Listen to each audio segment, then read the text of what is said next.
You are Locked On Mets, your daily New York Mets podcast. Part of the Locked On Podcast Network, your team every day.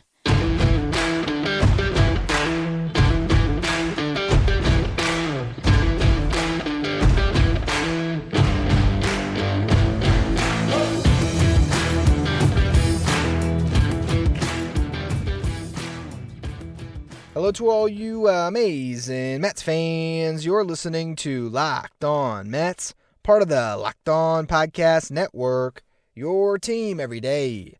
Thank you for making Locked On Mets your first listen every day. Locked On Mets is free and available on all platforms, including YouTube.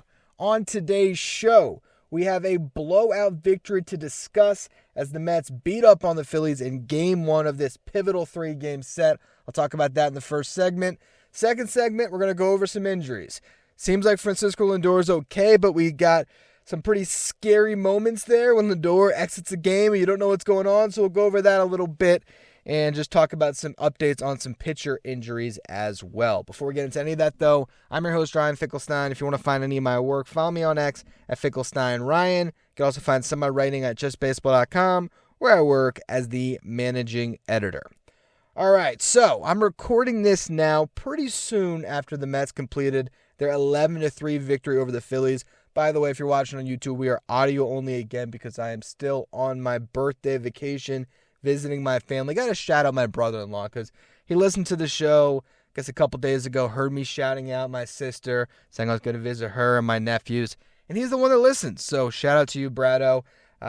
We were watching this game together today, and it was fun. Early, it was a little bit nerve-wracking, right? Because the New York Mets were no-hit through the first 4 innings, and Jose Quintana was hit hard early, but those balls that were hit hard were landing in Mets gloves, and they were able to navigate it, and things were just still knotted up at 0-0 when we got into the 5th inning, and that's when the entire game changed as the New York Mets got to Aaron Nola, and they got to him in a big, big way. Jose Iglesias and Tyrone Taylor each got base hits to lead off that 5th inning.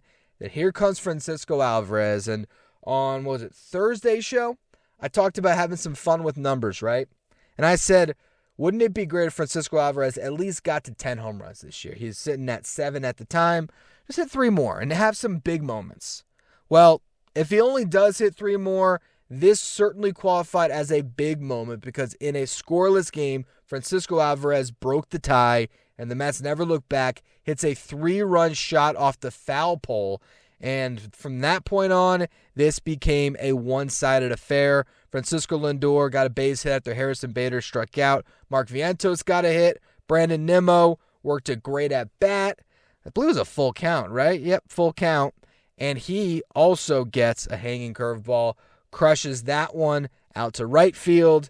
6-0 Mets, Aaron Nola out of the game, and boy was it fun from there. The Mets tacked on another run in the 6th inning as Harrison Bader and Francisco Lindor both doubled, and this is where Lindor hurt himself. And again, we'll talk about it a little bit more in the next segment, but basically as he was getting to second base, he sort of overran the bag, and there was a jerk to his back. You sort of see him have that sudden stop trying to stay on the base, and then as he runs past it, he's kind of thinking about getting into a rundown, trying to run towards third, and then he basically just drops down and was definitely a little bit tense in that moment.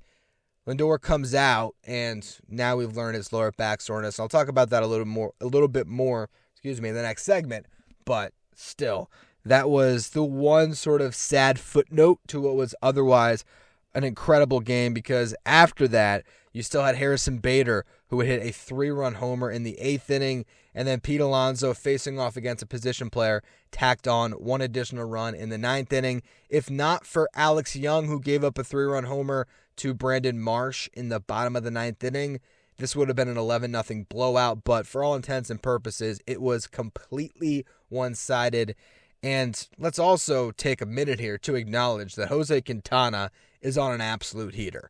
This is, again, another start where Quintana goes out, doesn't give up any runs. This time, he gets into the 7th inning and completes it. So 7 innings of shutout ball for Jose Quintana. And again, while there was some hard hit balls early, it seemed like as the game was going, Quintana was getting stronger and stronger.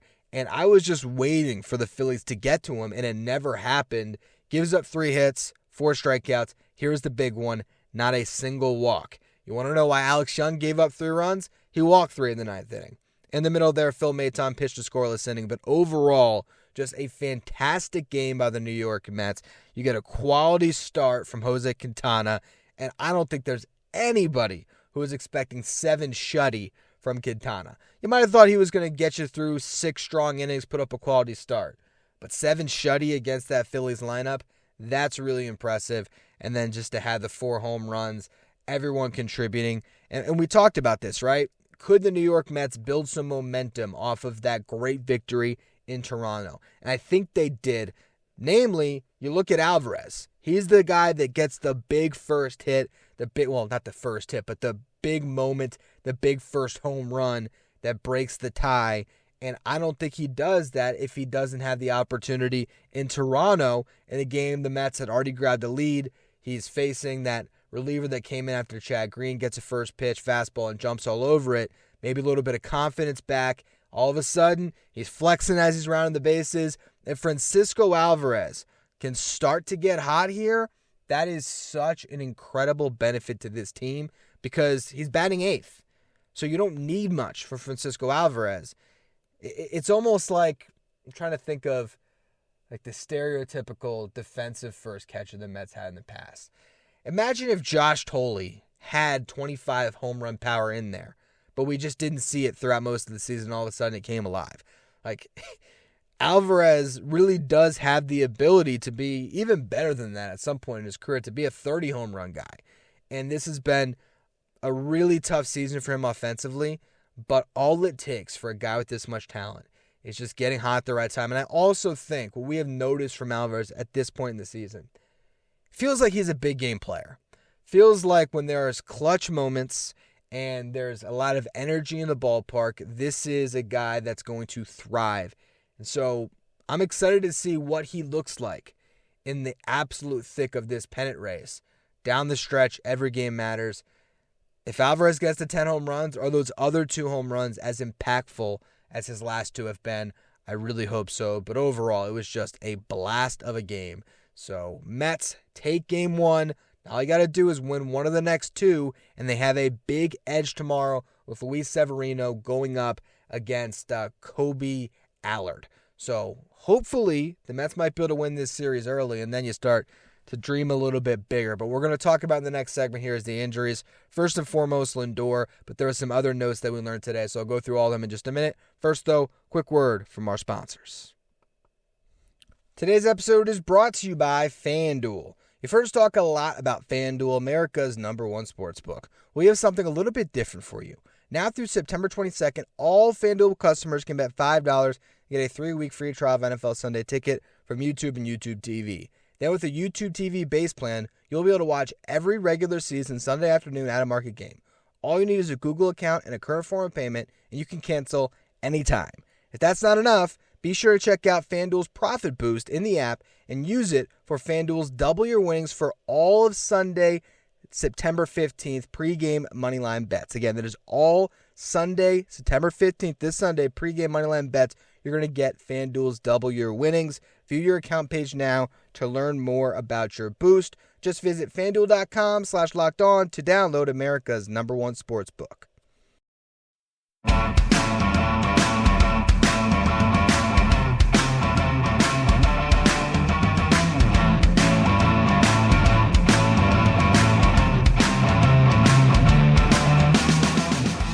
If you're an everyday listener to the show, make sure you become a Locked On Mets insider. This is our texting service where you get updates from me anytime news breaks on the Mets. You can ask me questions anytime. You can also take part in our Locked On Mets signed photo giveaways and get the lineup graphics sent to your phone each day so you know the starting lineup without ever having to go on social media. If you want to be a Locked On Mets insider, find a link in the episode description. Go to subtext.com/LockedOnMets.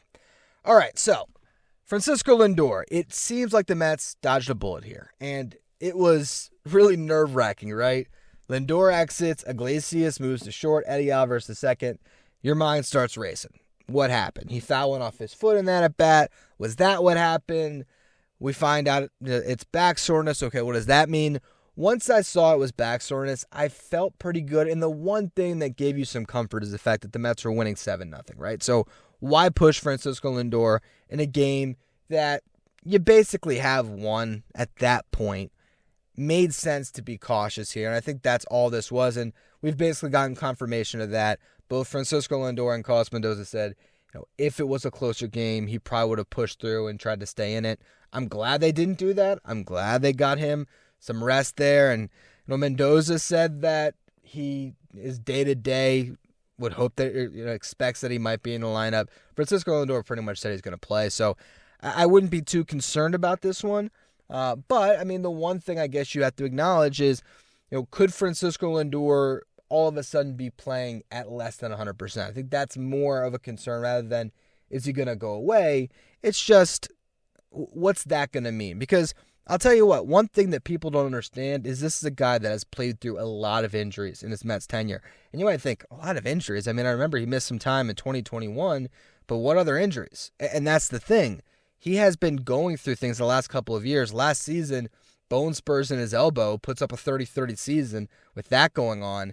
I think he had something else that happened in 22, and I can't quite recall what exactly it was, but I know that I heard him talking at some point recently about that. And so this season, why it has been the best of his Mets tenure, obviously there's countless of reasons when it comes to a leadership perspective, and of course the results. But I think some of the results are the fact that this guy's been 100% healthy. So this is not something I'm concerned about as far as will Francisco Lindor be out there tomorrow or will he be out there for the rest of this season. I'm more just going to be watching him very closely to see if there is something there. If he is swinging the bat with a little less authority, is he a little more cautious when he's swinging the bat? Is he less inclined to run on the bases? We've already seen that a little bit here. As much as we want to see him get to 30-30, you want him healthy. So that's one of the things where you look at the difference between Shohei Ohtani and Francisco Lindor in this MVP race. Ohtani, he's just hitting and running, and there's really no risk for him to just keep doing it. And it's a different amount of stress that these guys have in their bodies. Lindor is out there every single night, every single inning. It's daunting. It's a gauntlet. So I think it's not a story really to be too concerned about.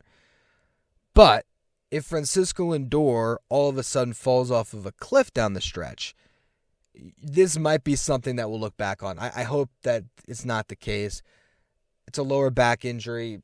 They can manage that with a lot of therapies and get him right. So I think the Mets ultimately dodged a bullet here. But it does just show you how important this guy is, because if Lindor's out, obviously it's not going to happen from this injury today, but just in general, we'll knock on wood and everything else we can find. That just, it completely changes the complexion of this team. If you're all of a sudden running out Jose Iglesias and Eddie Alvarez, come on. So this team, I guess at that point you call up Acuña, right? At that point you'd have to.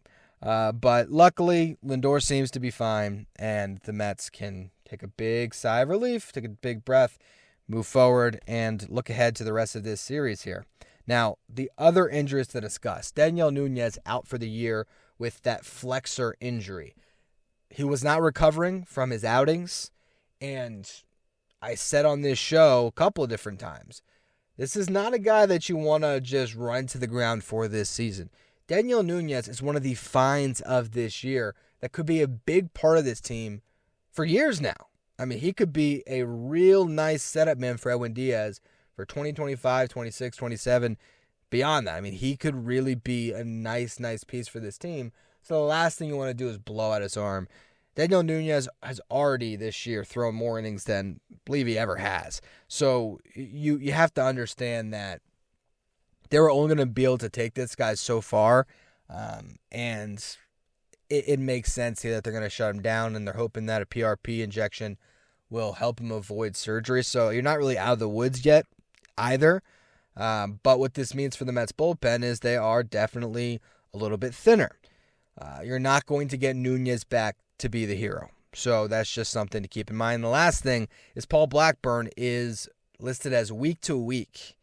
So I'm trying to think of exactly how the rotation lined up. I believe it was Tuesday when the Mets will need a starter, right? Because they're going to have Sean Manaea probably start game one of that series against the Nationals, and you won't have anybody else available. It's going to be Tyler McGill in that start, and then there's probably going to be another start in the Brewer series where you might need another arm, and again, that'll probably be Tyler McGill. So McGill all of a sudden is going to play a pretty big role in this team. There is a chance you get Blackburn back for that final series, but at that point, if he hasn't pitched in a couple weeks, and who knows if he can even get to Syracuse in time for a rehab start, maybe he's just throwing to some minor league hitters in live BP or some Mets hitters in live BP. Is that really going to be better than McGill? So I think McGill's importance to this team is taken up a notch as well. So we'll really see exactly what's going to happen with the rotation. I think it's very much a day-to-day situation when you're in this type of a pennant race. And I'd spent a lot of time on yesterday's show going through that, right? Talking about Kodai Senga's potential return and how everything sets up from here. But the Blackburn injury, it's appearing more and more like it might have just been the end of the road for him this season, and it wasn't even a back injury to begin with, right? It was getting hit in the hand, but these things happen.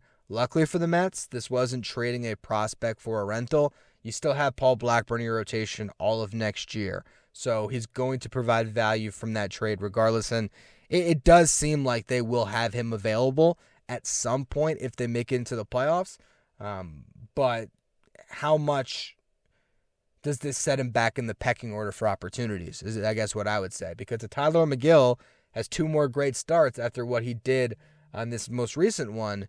Maybe he just earns more opportunities. So we will see how it all shakes out. But in the final segment, I want to give you your NL wildcard update. I'll actually be doing this hours from now, but you will know the difference. I'm going to go hang out with the fam, play some games, relax a little bit. The West Coast games have not wrapped up, so I want to give you the most up-to-date information on what happens with the Padres and Diamondbacks. It looks like the Braves are going to win their game from where I'm at right now, but we will be back in a second here after a quick word from our sponsors, and you won't know that this final part of the recording took place hours after this one. Today's episode is brought to you by Prize Picks. Prize Picks, America's #1 daily fantasy sports app with over 5 million active members. Prize Picks is the easiest and most exciting way to play daily fantasy sports because unlike other apps on Prize Picks, it's just you against the numbers. All you do is pick more or less on 2 to 6 player stat projections. You watch the winnings roll in. Get on the daily action with your friends. Become part of the Prize Picks community today. You can now win up to 100 times your money on Prize Picks with as little as 4 correct picks. You could turn $10 into $1,000. And if you want, you could play across multiple sports. So on Sunday, you want to take Malik Neighbors to get more receiving yards. You can do that and pair it with Pete Alonso's fantasy score if you think he's going to have a big day against Christopher Sanchez. You can do that across all sports on the Prize Picks app. So run your game on Prize Picks. And when you download the Prize Picks app today and use the code LOCKEDONMLB, you're going to get $50 instantly when you play $5. That's code LOCKEDONMLB on Prize Picks to get $50 instantly when you play $5. You don't even have to win to receive the $50 bonus. It's guaranteed. Prize Picks, run your game.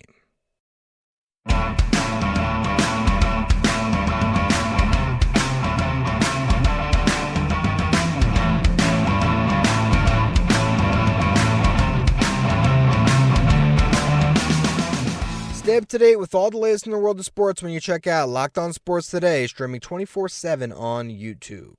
Now, when I recorded the first 2 segments of the show, at this point, it's probably been more than 4 hours ago, I was just expecting to run through whatever happened in the NL wildcard race. And let's do that right now while we're at it. The Braves won, the Padres won, the Diamondbacks lost. So the New York Mets gained a game on the Diamondbacks. They're now 1 game out of the second spot in the wildcard race. They're a game and a half out of the Padres for the first spot, and they still hold a 1-game lead on the Braves. But here's what happened tonight that I was not expecting. Luisangel Acuña is coming up to the big league club. This is a bit of a surprising move as the Mets have been very hesitant to bring Acuña up. Originally, it was the decision between Acuña and anybody else on that Syracuse roster, and they went with Pablo Reyes. Then they made a trade. Let's bring in Eddie Alvarez. Eddie Alvarez replaces Pablo Reyes, and the Mets have their defensive replacement, their pinch runner, all the things that we thought Acuña could bring to this team down the stretch. Well, now here he is. Acuña's coming up, and if you want to be an uber pessimist, you could say, oh, he's coming up because Lindor is hurt. But I don't think that's the case because Acuña was scratched from the lineup in AAA or was not involved in the lineup. I don't even know if he was scratched. But regardless, he was not part of that lineup before the Mets started to play the Phillies on Friday night. So I think this was the decision the front office had made prior to the game. And my assumption is they're going to replace DJ Stewart on the roster with Acuña. Because all Stewart brings to the table is a good eye, a guy that can give you a good at-bat, who could DH for you and on occasion can play some outfield, but not playing outfield well. Acuña could play all three outfield spots that the Mets wanted to at a high level. He could be your backup shortstop, and he could be a very good second baseman. Do I think Acuña is all of a sudden going to be the starting second baseman for the New York Mets? Absolutely not. That's still Jose Iglesias. But Acuña gives you another option. You have Eddie Alvarez, and now you have Acuña. Ultimately, the Mets are getting much faster. They're adding versatility to their team. It's a little bit of a strange move because it wasn't necessarily something they had to do. But the Mets decide to get a little bit better here. And we get to see Acuña down the stretch. And as much as I've talked down on Acuña this year, just based on his minor league stats, really just trying to curtail the excitement around him, trying to explain that this guy is not on a track of a superstar player, but still he brings such a level of speed and defense that he really can help this team in a big way. And the New York Mets are deciding to call him now, so it's going to be exciting to see what exactly he does for this team down the stretch. I'm not expecting him to all of a sudden completely unilaterally change the fortune of the Mets, but can he help them in the margins? I think he can. And it's going to be a lot of fun to see him come into these games. As much as I think Eddie Alvarez was the perfect addition to this team when it comes to a guy that can fill in, pinch run, play some defense, do a lot of things well, Acuña is still a more exciting player. If you're going to see Acuña on first base instead of whoever it is, whether it is Eddie Alvarez, Francisco Lindor, it doesn't matter, Acuña is going to bring a level of excitement that other players just won't bring. So it's going to be fun to see how the Mets integrate him into the mix here. And this is a little bit of a surprising move, but one that shows the Mets are very committed to this season. And with the combination of the starting pitchers they have on the staff, with Kodai Senga coming back, it just feels like this is a Mets team that really could go on a run. And I'm excited to bring you all of the latest coverage on this team throughout the entire finish of the season. So make sure if you're listening on the audio side, you follow, rate, and review wherever you get your podcasts. If you're watching on YouTube, hit that subscribe button. The goal is to get to 10,000 subscribers by the end of the season. So I appreciate all of you who continue to subscribe. You can follow me on X at Finkelstein Ryan. Follow the show at Locked On Mets. Thank you for making Locked On Mets your first listen or your first watch every day. Now for your second watch, head over to YouTube and check out the first ever 24/7 streaming channel that covers everything the world of sports. Talking about Locked On Sports Today, streaming 24/7 on YouTube.